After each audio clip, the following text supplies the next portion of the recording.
we're in this quirky little town called Resinbool, where people are super into this thing called alchemy. You know, like turning random junk into gold, cause who doesn't want a side hustle like that? Oh, and some people, they're out here trying to bring dead folks back to life, because apparently they've never seen a horror movie. Naturally, it's a bad idea, and the rumor mill says it goes horribly wrong 100% of the time. Shocking. So we meet the Elric brothers, Edward and Alphonse. These two kids are basically DIY scientists, learning alchemy from whatever books they can find in the family library. They're out here making toy alchemy experiments, and one day, they show their latest project to their mom, who's like, "Wow, you made a thing! Go you!" and gives them a big ol' hug. Very wholesome. But then, plot twist. Mom? Mom! And their mom dies. Out of nowhere. Great timing. Now the kids are left completely on their own, and things go from wholesome family time to orphaned and desperate real fast. And not the cool kind of orphan like Batman, it's more like the sad kind. Edward, being the I've got a plan type, decides that since alchemy can do anything, they should just, I don't know, bring their dead mom back to life. Alphonse is like, Ed, I've heard some stuff about this and it's all bad. But Edward's like, nah, it'll be fine. Trust me. Spoiler. Don't trust him. Next thing you know, they're in full mad scientist mode, gathering ingredients, drawing creepy circles on the floor. You know, normal kid stuff. They start the ritual, and immediately, everything goes straight to hell. Something is wrong!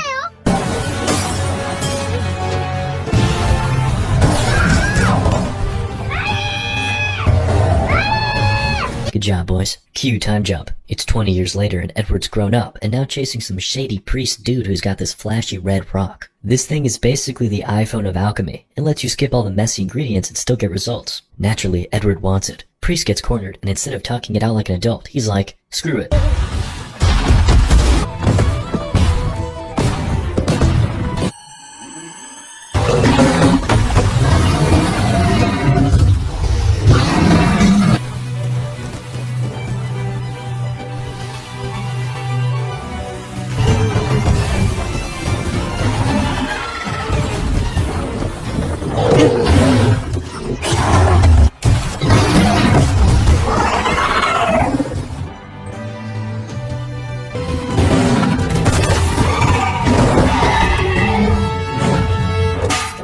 Meanwhile, Edward's like, hold my beer, and takes out the rest of the monsters. That's when he dramatically reveals he's got prosthetic limbs and this snazzy nickname, the Fullmetal Alchemist. Is it just me, or is that nickname more fitting of the guy who's fully metal? Anybody? Anyway, cool guy moment achieved. The priest tries to make a run for it, but Ed catches him and punches the redstone right out of his hand. Nice! Just when you think Edward's won, the military crashes the party. Colonel Mustang and his crew arrest everybody, and Mustang's all like, oh, by the way, that red rock? Totally fake. Edward's devastated. Like, I've been chasing this thing for years and it's a piece of junk? Perhaps this Philosopher stone really is just a myth. Oh, and that big suit of armor? Turns out it's Edward's little bro, Alphonse, who somehow managed to lose his entire body and is now living his best life as a hollow suit. They have a quick bro moment, but in the chaos, the priest manages to slip away. Classic. Later, everyone heads back to base where Colonel Mustang's just casually like, Philosopher stones? Not real. Just amplifiers. Don't get your hopes up. But Edward, nah, he's not giving up. He's convinced the real stone's out there somewhere, and he needs it to fix Al's body and his own limbs. It's kind of his whole thing. As Edward's getting ready to leave, his childhood friend Winry shows up, having seen his antics on the news. She's like, so you're out here being a famous alchemist now? Cool. I want to help you find that stone. And Ed's like, well, this is definitely going to be disaster, but okay, let's go. Back to the priest. Yeah, he's not having a great day. He finally stumbles into this super dark, shady room, and guess who's waiting for him? A trio of magical mafia members. Leading the squad is Lust, who, let's be real, is way too into stabbing people. Then there's Envy, who's basically the shape-shifting cousin that's always causing trouble. And Gluttony, who's just constantly hungry. Relatable. I'm 300 pounds, by the way. Turns out the priest was supposed to do a job for them, but since he completely dropped the ball, Lust is absolutely livid. And how does she express her anger?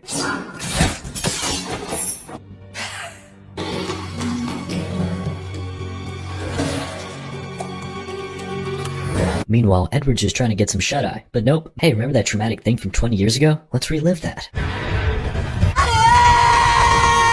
Right after the disaster, Edward's dragged to the Gate of Truth, where apparently all the secrets of the universe are just hanging out. Suddenly, the gate flies open and Edward's getting pulled in by these freaky tentacles. Japanese style. No biggie, just your average cosmic horror. He's zooming through the universe like some kind of alchemic space tourist, and then bam, there's his mom. He reaches out like, Mom, is that you? But then nope, sucked right back to reality. When he finally comes to, Edward's brain is now like the ChatGPT of alchemy knowledge. No need for books anymore. He's got the universe's cheat codes. But it gets weirder. A transparent deity shows up and introduces himself as, wait for it, God. This guy's like, hey, you want to bring someone back to life? Cool. but you gotta pay up. And then, as casually as you'd steal a cookie, God takes one of Edward's limbs as payment for trying to resurrect his mom. Not quite the deal Ed was hoping for. So Edward wakes up in his now ruined house, missing a limb, and surprise, his brother Alphonse is missing too. Turns out, Al sacrificed himself during the whole alchemy mess. Edward goes to check the spot where the experiment happened and finds this horrifying, definitely not his mom creature. Looks more like your mom. In a fit of rage, he knocks over a suit of armor and gets another bright idea. Bring Al back. And somehow this plan actually works, sort of. He ends up back at the Gate of Truth where the deity's just chilling like, oh, you're back already? Well, you know the drill. Give me another limb. And boom. Edward wakes up with both limbs missing. But hey, at least Al's back. Only now he's living life as a giant suit of armor. To think all that cost an arm and a leg. Flash forward to the present. Colonel Mustang's like, hey, I know a guy who might have some info on the Philosopher's Stone. So off they go to meet this alchemist named Tucker, who's been coming up with some weird animal hybrids like it's just another Tuesday. Tucker's all, yeah, I used to be a big deal in the alchemy world, but the government canned me. Now he's trying to get his job back by creating new, weird creatures. No red flags there, right? Edward and Tucker have a little heart-to-heart, where Ed spills the beans about his quest for the stone. Tucker doesn't know exactly where it is, but he's like, I can help. Sort of. After that, Ed and Winry hop on a train to meet this guy, Dr. Marco, who apparently has some top-secret info on the stone. But when they finally meet him... What do you want? Why do you know that name? I'm never going back.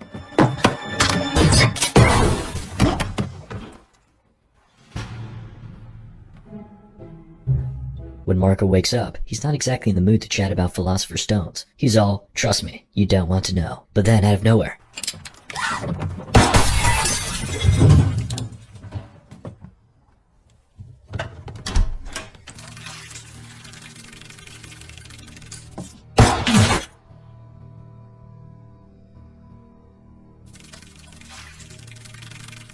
It's been a long time, Marco. I won't go back. You won't have to.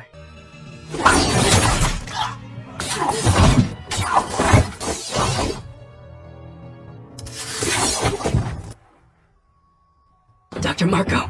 As he's dying, Marco manages to whisper that the truth about the stone is in Laboratory 5, some creepy secret military building. Edward tries to get more info, but nope. Marco dies due to death. Edward races back to Tucker's place, probably hoping for some help. But what does he find? Tucker's latest experiment. A chimera that communicates. Edward. Incredible.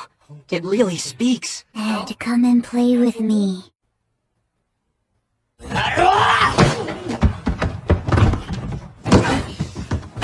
So turns out Tucker's not done being the weirdest person ever. He drops the bombshell that he sacrificed his daughter and their pet dog for this twisted little experiment. Oh, and the last weird creature he made? It was his wife. Edward hears this and understandably goes absolutely ballistic.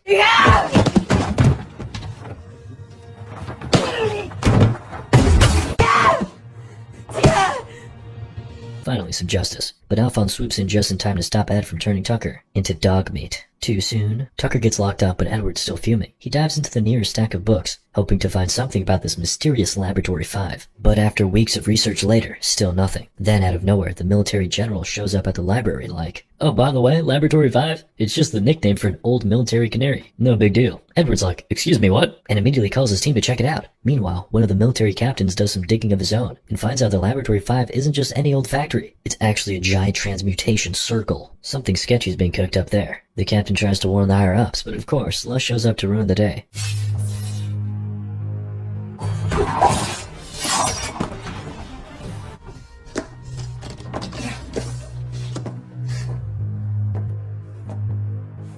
Somehow the captain escapes, jumps into a payphone to call his general, but then bam, Envy shows up disguised as Colonel Mustang and kills him. The plan? Frame Mustang for the murder. Classic villain move. And unfortunately, it works. Bystanders see the whole thing and Mustang gets dragged through the mud. Meanwhile, Tucker, being the human cockroach he is, manages to escape custody. Great. Next, Edward and his crew get arrested by the military, accused of being tied to Mustang's supposed crimes. They get locked up, but Ed, being the escaped artist he is, gets them out of the room in no time. They steal a car and rush to Laboratory 5, where Mustang's in a standoff with another lieutenant. Then in the ultimate, what just happened moment.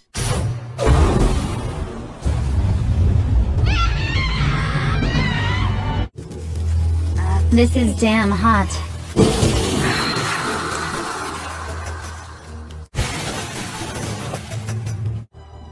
Thank you for remembering me.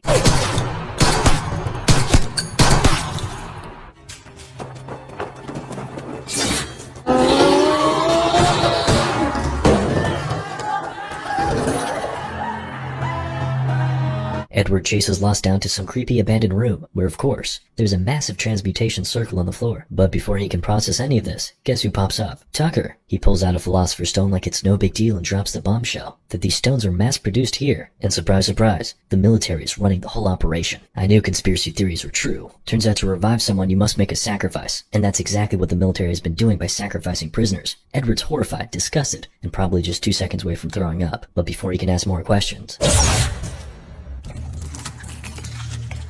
I hate mouthy guys.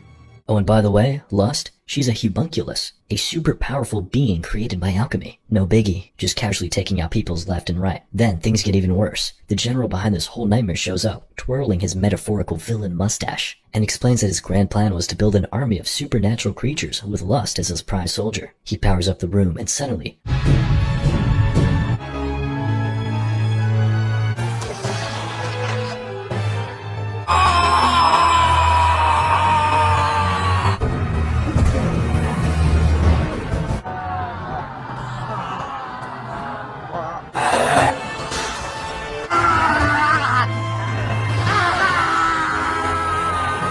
instant karma. Right after that, Mustang, Alphonse, Winry, and the gang rush in to help Edward fight off the monsters. The situation? Not good. They're totally outnumbered, and it looks like the monsters are about to wipe them out. But then Mustang has a light bulb moment, and realizes the trick is to hit them in the head. Once they figure that out, the team starts gaining ground, taking down these monsters one by one like it's a very intense game of whack-a-mole. So just when it seems like things can't get any worse, the monsters keep piling on, and Edward and his team are forced outside for round 2. It's chaos. Then guess who shows up for the grand finale? Lust and her villainous crew. Colonel Mustang, still nursing that nasty wound from earlier, somehow musters enough strength to turn Envy into a crispy critter.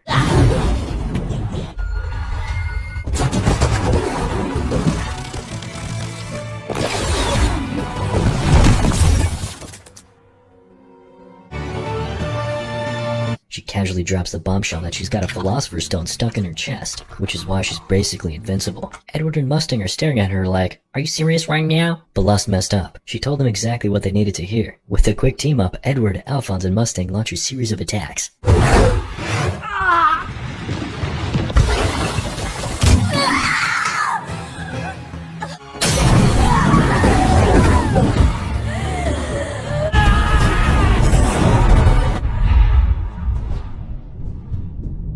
Boom. No more invincibility. And Lust? She's done for. Gluttony, meanwhile, is watching all of this from the sidelines like, "Yeah, nope, I'm out," and slinks away into the shadows, probably off to rethink his life choices. With the dust settling, Mustang hands over the Philosopher's Stone to Edward, suggesting he use it to bring back Alphonse's body. Edward's like, "Alright, let's do this," and starts his alchemy. It's alchemying time. In a flash, he's back at the Gate of Truth, staring at his brother's real human form. All he has to do is hand over the stone and everything's good, right? But at the last second, Edward pulls a 180. He realizes he doesn't want to use this cursed stone for personal gain. He's seen too much destruction, too much darkness tied to it, and he's not about to become another victim of its twisted power. I, for one, would have alchemied $1 million into my hands. Back in the real world, Edward apologizes to Alphonse, thinking he's let his brother down. But Al, ever the chill armor bro, is like, "Nah, I'm good. I don't want to use that thing either." He's got a point. It's the whole reason they're stuck in this mess in the first place. They both agree that it's better to let the stone and its forbidden power go. In the final scene, Edward, Alphonse, Winry, and Colonel Mustang are standing there, staring at the sun, finally at peace with their decision. No more chasing after dangerous stones, no more shortcuts. Moral of the story? Japan. Just kidding, go watch the anime, guys.